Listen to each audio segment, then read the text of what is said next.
असां हिते NICVD Larkana CMC hospital जे ground ते हिन वक़्तु असां बीठा आहियूं ऐं असांजो हिकिड़ो सीनियर मुलाज़िम आहे मंज़ूर अहमद मशहूरी, जॾहिं त उनजो हिकिड़ो पुटु बि गवर्नमेंट मुलाज़िम आहे। त असीं 3 ॾींहंनि खां हिते एडमिट आहियूं। पेशेंट जेको आहे सो तक़रीबन सीरियस कंडीशन में आहे, हिन वक़्तु पंहिंजो वेंट ते आहे। NICD वारनि उन्हनि खे ज़ाहिर आहे किडनीज़ जो इशू थी वियो आहे, SIOT जे लाइ उन्हनि रेफर कयो आहे। त कल्ह खां वठी असां मुसलसिल 1122 वारनि सां असां राब्ते में आहियूं। त असांजी फ़ोन बि अटेंड कनि था, चवनि था तव्हां इंतज़ारु कयो, वरी अटेंडेंस खां उतां जे कंसल्टेंट सां बि ॻाल्हाइनि था, उन्हनि खां सॼी डिटेल बि वठनि था। पर हिन वक़्तु ई का गाॾी जी असांखे सहूलियत न ॾिनी वई आहे। ही उन जा वारिस असां ख़ुदि पैरामेडिक्स जा उन जा साथी हिन वक़्तु इन इंतज़ार में बीठा आहियूं।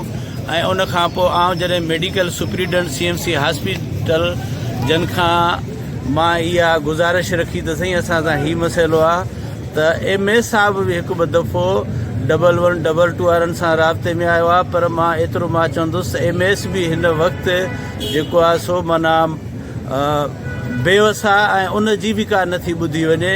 त असीं हिन वक़्तु असां हिते बीठा आहियूं ऐं असां हिन वक़्तु प्राइवेट एम्बुलेंस खे जेको आहे सो घुरायो आहे, वेंटिलेटर वारी खे। ऐं असां हिन वक़्तु पेशेंट खे SIOT सखर प्राइवेट गाॾी कराए ऐं खणी ईंदासीं।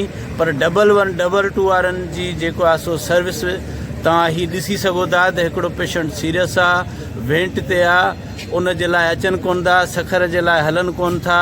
त बाक़ी इन्हनि जी सर्विस कहिड़े कम जी आहे?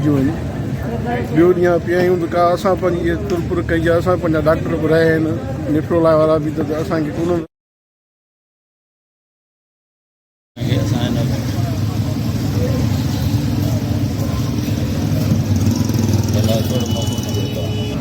जी एक्चुअली मरीज़ असांजो 3 ॾींहंनि खां NICVD में पियो आहे सीरियस कंडीशन में। मरीज़ तव्हांजो छा थींदो आहे? मरीज़ मुंहिंजो वारिद साहिबु आहे ऐं हाणे बि असां साईं फयाज़ शाह सां मिली आया आहियूं। त साईं एम्बुलेंस तव्हां वटि बीठी आहे, त साम्हूं ॾिसंदो पोयां असांजी एम्बुलेंस बीठी आहे।